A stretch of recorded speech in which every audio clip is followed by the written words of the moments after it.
Hello and welcome to episode 3 of the Totally Tanked podcast. My name is John. It is the 7th of April 2019 and I'm joined in this podcast by Andrew. Hey John, it's good to be here. Oh, it's always lovely to have you in the pod, Andrew. And what tank are we talking about today? Well, talking about the T-72. What is it, the most produced tank? I don't know if it's the Most produced tank ever, of the but post-war period. I think the Yeah. T-34 and general World War II production has some numbers on it. Yep. But you've got a story about the T-72, so tell us your story. Well, it's in combination with the Apache. When I was a little kid, I had a Commodore 64. You had a few different kind of combat simulators and flight simulators, and one of them was flying that Apache in different battlefields, different Cold War battlefields around the world, and invariably there'd be a T-72 somewhere, one or two, maybe more, and you'd have to blow them up. So it was my introduction to just how common this tank was in terms of it being fielded by a lot of different armies around the world. And I like the realism of the simulator because to Apache pilots, every tank looks like a T-72. Even in the real world, they're famous for blowing up their own tanks thinking it's a T-72.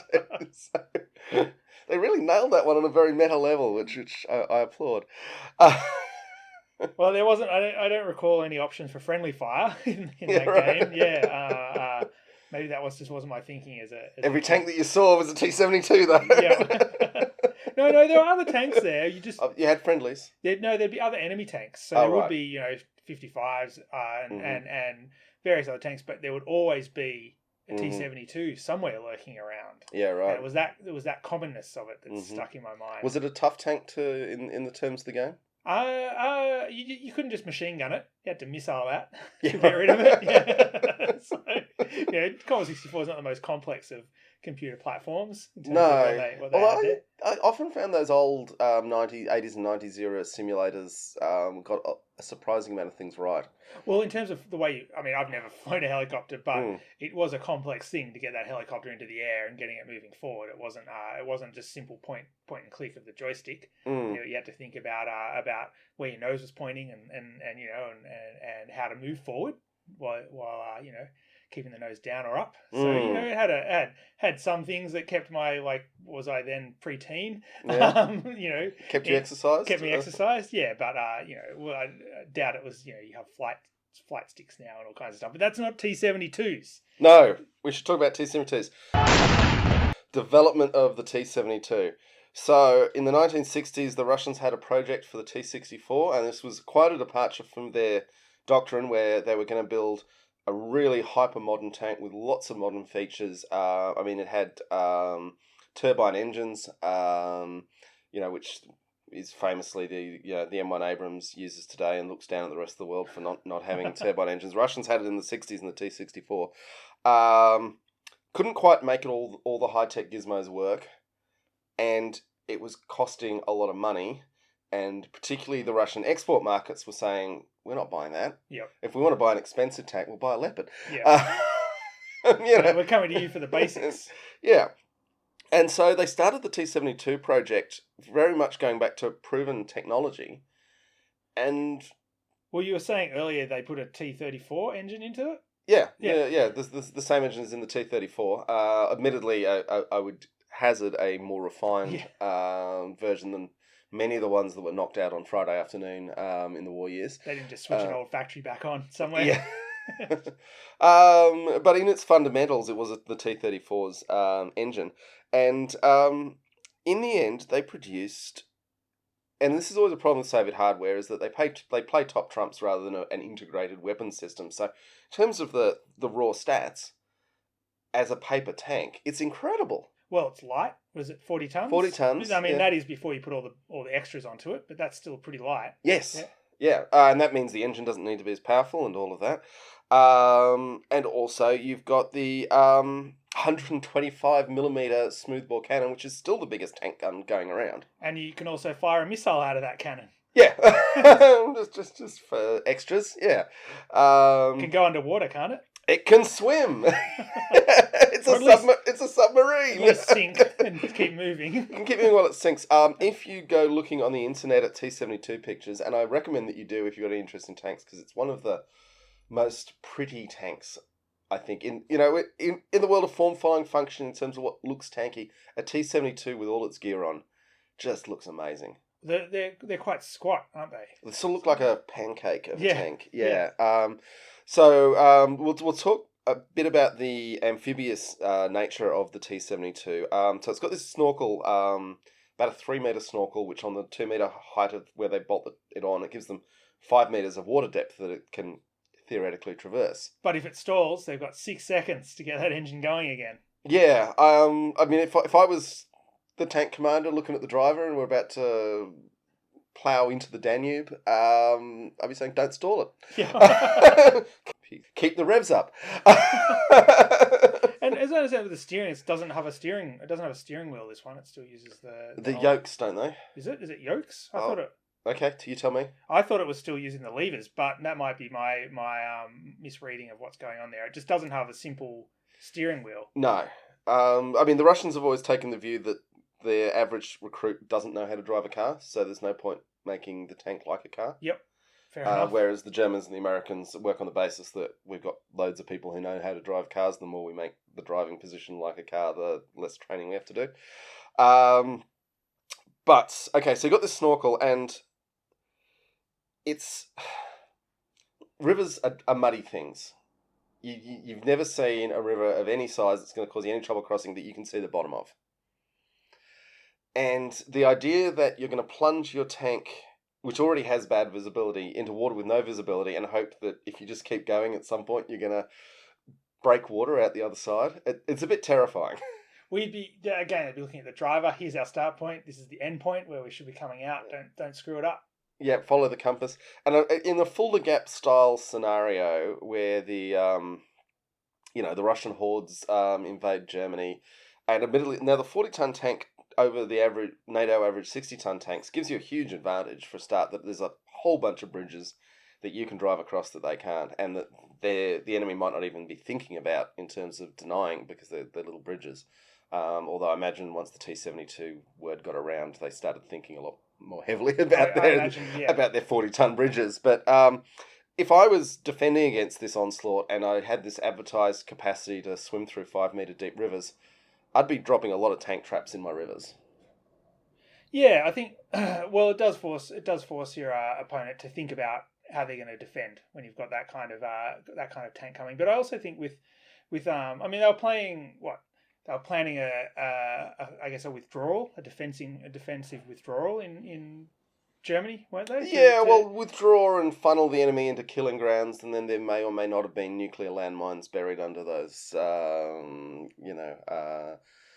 avenues that they were creating for them. But, in which case, you could plan for that kind of thing in terms of preparing rivers for these kinds of tanks and backing. I mean, you only have to back a few up in there and have them conk out, and then the river's going to be harder to cross. Yeah, although some of my favourite wartime pictures are where they've used piles of tanks to create a tank crossing, and particularly with bridge laying tanks, where you'll see that the bridge laying tank is still in the middle of the bridge that's put across, and across they all go. And I could sort of imagine your T-72s, if one gets stuck, you just drive the next one over it, and eventually they get through. But I can't see the crews being enormously keen on that process. And I can't see if you're a commander wanting to put your tanks through that kind of thing if you don't have to. So I would think crossing a river like that would be a last ditch measure, or if you really like coming up with some kind of really out there plan. But I would not want to hinge I would not think that they would want to hinge their main thrust of attack relying on getting tanks through a large river by driving underwater. Yeah, and there's also then the other issue of how's the ammunition truck going to follow you, and a whole bunch of other things. But I think what they're achieving with this is they're forcing the NATO planners to suddenly look at every river totally differently. Yep. Even if you can't sustain an assault through the river, just the fact you might assault through the river is going to drive them nuts. Yep, they have to keep eyes on it. And also, I mean, if for some reason you have to withdraw from somewhere, the river's not going to stop you. If you have to get out of there, or that's a bad day at the office, though, isn't it? I know, but it does. It gives you, I guess, looking at it, it would give you the option of pulling out that way as well, where you're still going to lose some, but you're at least hopefully going to get a few tanks out of there. Yeah, and I mean, it's also, if you notice, look at the pictures, these things are always strapped on the outside of the tank. You do wonder, if you've been through some sort of combat experience with this vehicle, whether you trust the thin sheet metal of the snorkel that's been on the exterior of the tank. Yeah, I can't imagine it being something that'd be done in the middle of the battle where we're going to decide to cross the river. Yeah. Just the logistics of that, having to put the snorkel up and do those kinds of things. You've all got to get out of the tank and play around with spanners and I would think it'd be part of preparation for an attack or part of preparation for getting out of there. Not something you do when you're facing the enemy kind of level. Again, I haven't been in that situation. Maybe they do. And the other thing is 5.5 meter. Once you put all the height bits together. Snorkel and a bunch of them. You can see that from quite some distance away. I imagine you'd be looking at it out of your watchtower going, oh, they're coming. So I imagine this kind of thing is part of preparation for an attack. Or it could also be that they're preparing for when the bridges have been destroyed by NATO and they're moving through back areas, behind the main line battlefield, and they figure, well, we can do this fairly safely because we've got time to put the snorkel up, check it, get across the river. There's cover, and if a crew does or a tank does get stuck down there, we've got time to recover them if we want to. So it could be more a logistic thing in terms of getting up to the battlefield. Absolutely. Now moving on, the big part of the design of the T-72, what makes it a T-72, is they said, you know what, we don't need a loader in this tank. Yeah, so they got rid of a whole crew member, which... They got rid of a whole crew member, and also a crew member who's in the turret, which is where space is at its absolute premium. It does mean there's an autoloader. In American tank doctrine, it's funny, I keep reading their accounts. They are so head up on the idea they have to have the loader in the tank, and it's not because they need the loader to load the shells. It's because it's the most junior member of the crew, and they need them there to wash the tank and to do guard duty on the tank. I've not seen that. and it's like, I get where you're coming from, that these are all jobs that have to be done, but when you're organising your army as a whole, you don't necessarily need that guy to be in the tank. Yep. And if it lets you make your turret significantly smaller, and end up shaving 20 tons off the final weight of the tank. Which is what you see here. Yeah. It's like, maybe you dudes can wash your own tank or get a security guard to stand guard duty or find some other way to get around these issues. You're also, I guess, removing a point of human failure in terms of, you've got 3 crew members that could potentially get sick instead of 4.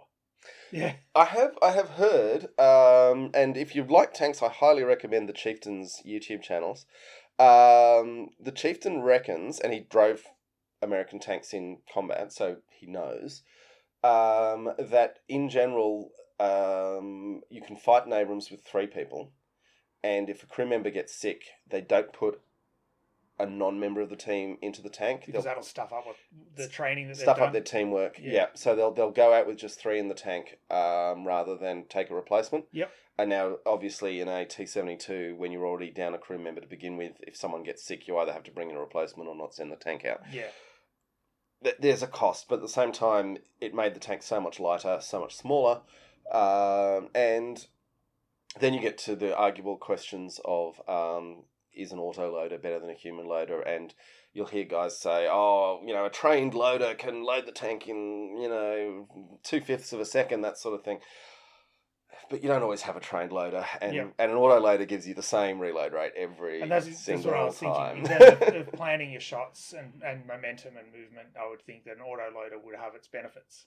It does, although it does also mean that once your ammunition's set, you're not lightly changing what you're shooting. So the tank, you can't switch over? I don't think so. Someone has to manually go and pull a shell out of the carousel. And remember, these are 125mm shells, so these are big units, right? They've got to pull that out and put another one in. But they've also got to make decisions about the missile, which the tank can shoot at its thing. Do they want to shoot the missile? Is that target worthy of the missile? Generally, in the heat of combat, you see something you want to shoot at, you just fire whatever's in the turret and worry about things later. Well, I wonder with use of the missile, whether it's priority targets or whether it's at a particular range of engagement that they switch over. It's a longer range than the main gun. Yeah. Generally with a T-72, it's good to it can fire in theory about 8,000 meters. In practice, it can't fire accurately past 2. And then you've got the other issue when you've got this tiny little turret, and this the biggest gun ever mounted in a tank. And you try and just imagine you've got where the gun enters the turret, and then you've got the breach in the turret, and trying to traverse the breach up and down this tiny wafer flat turret. It doesn't move much. Yep. So you're not elevating the gun to fire super long ranges. And then you get the Dalek problem that the T-55s had in Syria, where they can be on the top of a hill and see the Israeli tanks down in the valley floor. Can't shoot down. So really, from what you're saying, the missile is basically to extend the range. That's a core. It can extend the range. It can also, I imagine, I haven't seen a source on this, but it's more maneuverable in terms of what you aim at. Yep. Because the shell coming out of the tank has to be on a flat ballistic path. Whereas the missile can deviate a bit in flight depending on the skill of your controller. So it gives them a bit more flexibility. Yeah. Basically. Yeah, although it's a much more expensive round. Yep. So they're not going to be firing that one every time. Yeah. Yeah. Now, I'd just like to quickly add, last podcast we talked a lot about different ammunition types. We kind of skipped over my second favourite acronym in military affairs, which is APFSDS. What is that one? That is Armour Piercing, Fin Stabilised, Discarding Sabo. Okay. Yes.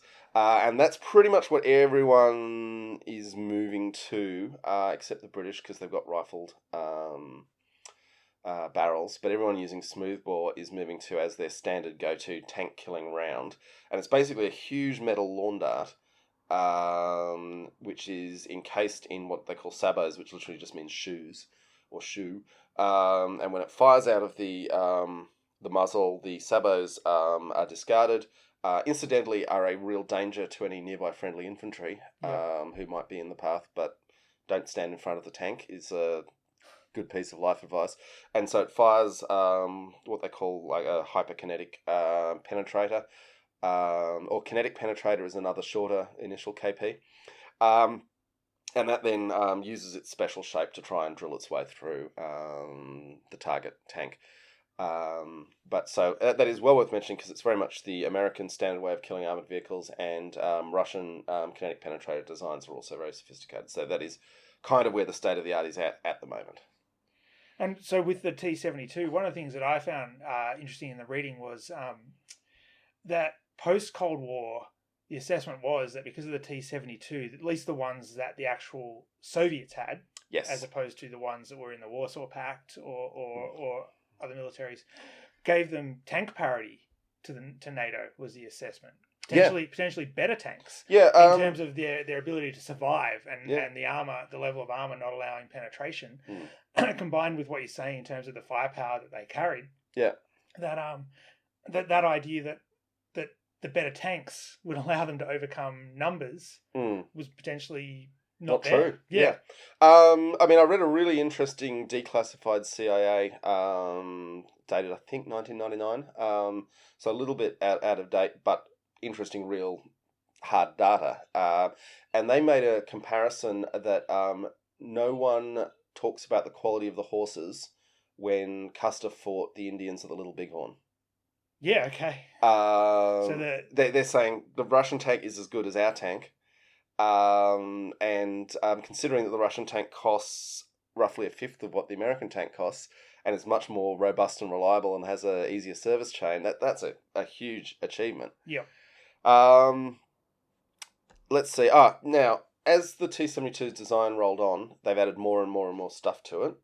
A relatively early innovation was adding composite armour, which is where you got multiple layers. Now, that added a certain bulbous look to the turret of the tank, which they dubbed the Dolly Parton. Dolly Parton. And then later on you had, I'm pretty sure, the Super Dolly Parton. Yep. Yeah. I hope Dolly gets some sort of recognition. Well, this is the Western designation. Yeah. And you've got to give names that soldiers can relate to, I suppose. Although perhaps a little disrespectful to the ladies. Not the worst thing that's happening in this realm, though. And then you've got the explosive reactive armour, which in particular, in the later models, is designed so this is where you put explosives on the outside of your tank, and if an incoming anti-tank round hits it, it goes boom and disrupts whatever physical effect is trying to be exerted on the penetrator. It's trying to be exerted by the penetrator, sorry. Now, one thing they've got with the newer models of Russian ERA is they'll have multiple metal plates in the explosive reactive armor, and as the penetrator comes in at multiple times the speed of sound, it will try and explode so the penetrator gets trapped between the plates, which then move at different angles and will snap the penetrator. Which means it doesn't get in. Which means it doesn't get in. Yes. On the other hand, you've just blown up your own tank. Well, a little blow up on the outside, but you haven't got this very thick now composite armor. But you've got the idea then that the tank will still be operational and it can still shoot. Yes. And it's repairable. Yes. So, and your enemy's reloading, and hopefully you're ready to shoot at them. Yep. So, and look, I mean, a T-72 with all the full gear on, it just looks amazing. It's but they're a rare beast, I would think. That's the problem, and when we get to the service history, we'll talk a lot about the problems. But a lot of the T-72s that have actually been taken into battle would not have had the full loadout defensively. Yeah. Let alone the ability to target. Yeah.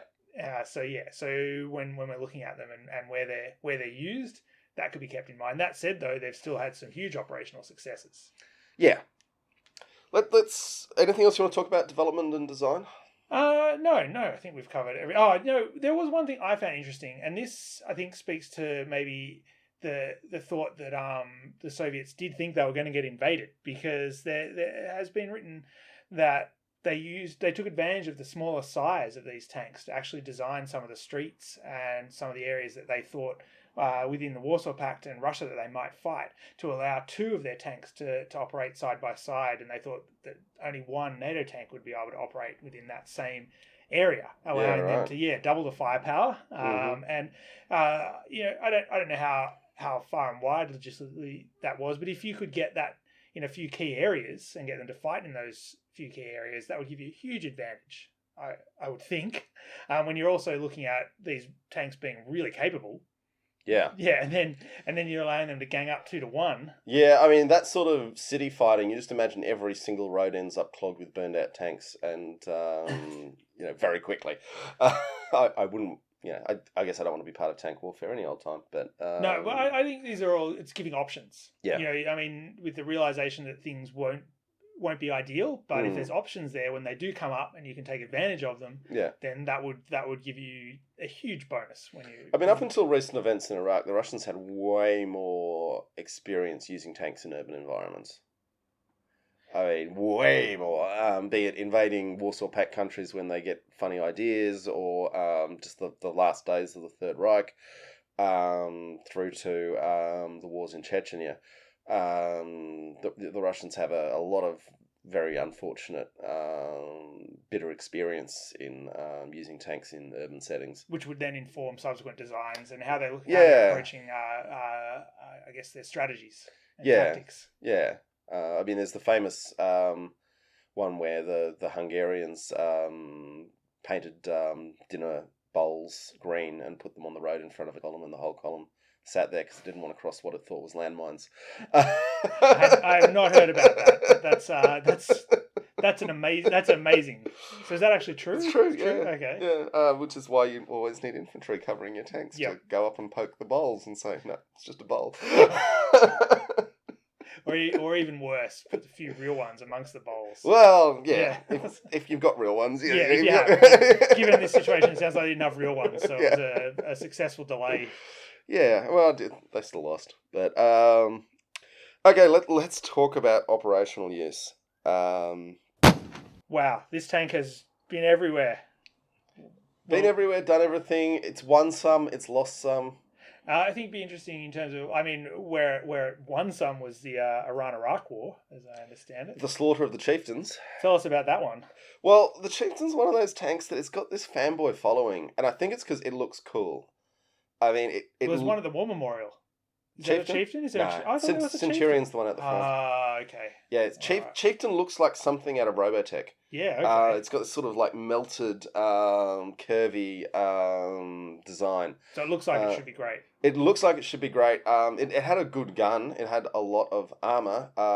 It unfortunately had an engine that was a mistaken attempt to comply with a NATO standard that no one ever tried to comply with, which was that it should be capable of taking petrol and diesel.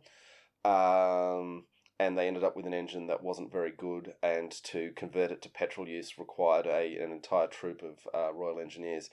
And it was never, ever actually run in dual fuel mode. So But it ended up being in the... the Iranians bought them from the British just because the British asked them to in exchange for a whole bunch of other geopolitical things. So they said, sure, we'll buy some of your tanks. And they really regretted it when they had to fight T-72s, because the T-72s just claimed the chieftain's clocks. Now, were these T-72s the upgraded line of Baghdad version? Line of Babylon. Babylon, sorry. Babylon. I wouldn't call the line of Babylon an upgrade myself. You wouldn't?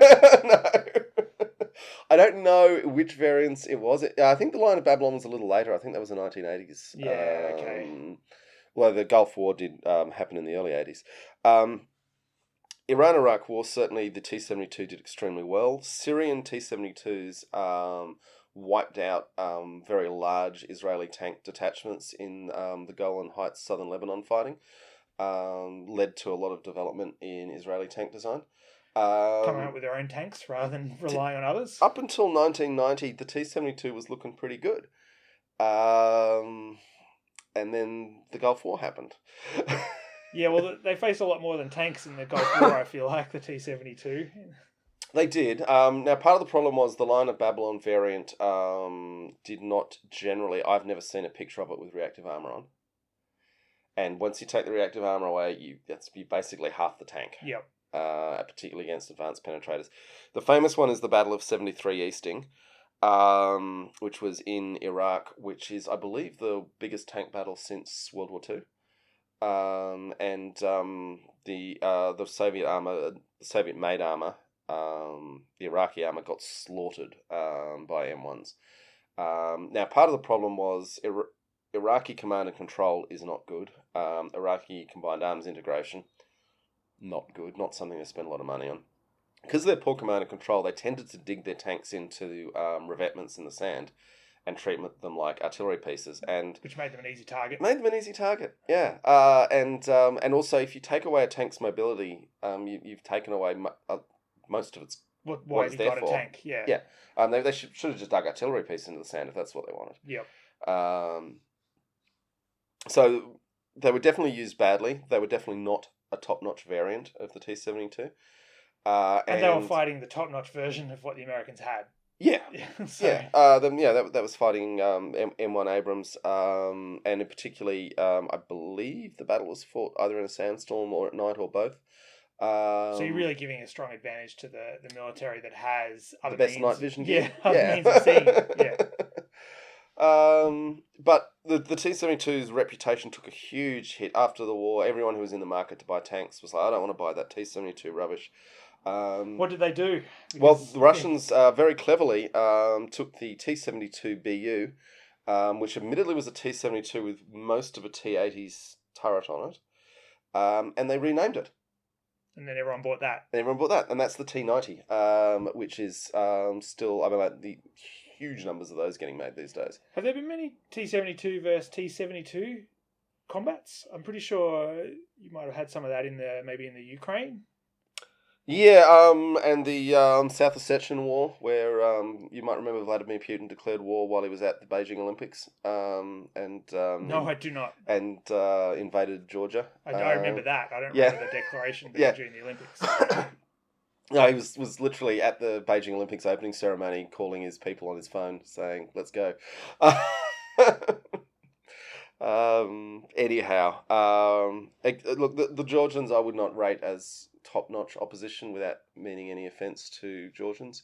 Certainly their performance in that war they weren't very happy with, and sent all their leaders back off to Staff College to try and learn how to do things better. Yeah, okay. So there you give the advantage to the Russians in terms of the training. Yeah, when a huge army invades and you're not expecting it, bad things are going to happen. Yep. It's hard to acquit yourself well in that situation. We've done South Lebanon, the Chechen Wars. T-72s did better than the T-80s, which was the even numbered Russian tanks having their problems. Very loose definition there, but T-64 into the T-80 in Chechnya. Because of the gas turbines being very thirsty and relying on not gas turbines, sorry, turbine engines, they use jet fuel, being very thirsty and needing to have them on to have all the electronics in the tank turned on, which is why they now add auxiliary power units to turbine tanks so they can chug away with a smaller generator when they're not ready to go. Yeah. The tank crews were just running their tanks dry, waiting around, and as we know, waiting around is a large part of warfare. So running the tanks dry, and then the classic thing, you send even the best tank in the world into a narrow street where people can drop horrible things. RPGs or RPGs, or yeah. even just burning petrol into your air inlets. It's not good for the tank. Tanks don't like that. And when your infantry don't want to be there either, and basically no one in your force wants to be there, the T-80s had a very bad time in Chechnya, and the T-72s appeared to acquit themselves better, if only because they didn't run out of petrol all the time, or fuel all the time. They were never used in Afghanistan. Yeah, I find that interesting. Yeah, for counterinsurgency work, the Russians were very much of the view that older tanks were better, possibly cheaper tanks, possibly tanks that they were going to go park in a tank graveyard anyway. Why not rumble it down that street? And they relied very heavily on helicopters too. So, yeah. But a big thing in the Chechen wars that came out was that Russian tank crews were selling their reactive armour to third parties. And that was dramatically reducing the effectiveness of their armour. Who was buying this armour? This reactive armour? People who wanted explosives. Yeah. I don't know, cracking safes or blowing other things up in other places. Yeah. There was a market for the explosives in the armour, and the tank crews were furiously selling it, mostly because they hadn't been paid in 1 month. I've got to say, if I'm taking a tank into a war zone, and someone in my crew is muttering about maybe selling part of the armour, I'd be giving them a real slap upside the head. Well, that's what I wonder about. I wonder how prevalent that was, because I would think basically you'd be putting yourself in danger. Yeah, I know. I struggle with how much that would happen. Apparently, it happened a significant amount, Okay, and was a major problem. I could imagine people who weren't in the tanks selling off. Maybe someone in the depot. Selling off the armor. Yeah, if I was the crew, I'd be really unhappy about that. Yeah. I think it would be obvious if you're driving a tank that was missing those bits. I think they put like padding back in. You don't know till your tank's been hit. I would be checking my tank before I drove out. You'd be looking for signs of tampering on the... I guess it's a bit late though once you're ordered out and you're checking your tank. Yeah, that's a horrible thing, I think, to contemplate that people within the military were dismantling parts of the key defense of their tank to sell. And if it's tank crews doing it to themselves, I struggle with that because it just seems unimaginably stupid. Whereas if it's someone in logistics or repair or something like that doing it, then it's criminally terrible. But the self-preservation angle, I can see that it's not stupid. Yeah. Yeah. Okay, any other part of the T-72 you want to be onto here? No, I'm all good. All right, so T-72, if it's a top-line Russian spec, we sort of touched on it, but after the end of the Cold War, when they got hold of them mostly through the polls and tested them at the Aberdeen Proving Grounds, it terrified them because even the 120mm L55 gun couldn't penetrate them. Which is what I was talking about a bit earlier about that tank parity that I think that planners had assumed wasn't there, and to find it there and to find the T-72 in such numbers, I would think would I guess make you happy that. I mean, you've got many reasons to be happy about not fighting a war, but knowing that you'd underestimated a key capability of the enemy would, I think, be a very worrying thing. Yeah. And something to evaluate when you're looking at future hardware from the Russians and now, I'm guessing, from the Chinese as well. Don't underestimate what they're doing. But it's also well worth noting that if it's not a Soviet-built for Soviet use T-72, if it doesn't have its winter coat on, the explosive reactive armor pillows all over it, if it's being crewed by a disinterested, undertrained crew, then it's a pretty awful tank. Yeah, but I think You could say about any tank. I had to, yeah, I was struggling to imagine a tank that would do well with that kind of, those kind of surrounding things impacting on its capability. And yet, many a dictator has sent their army into battle like that. Yep.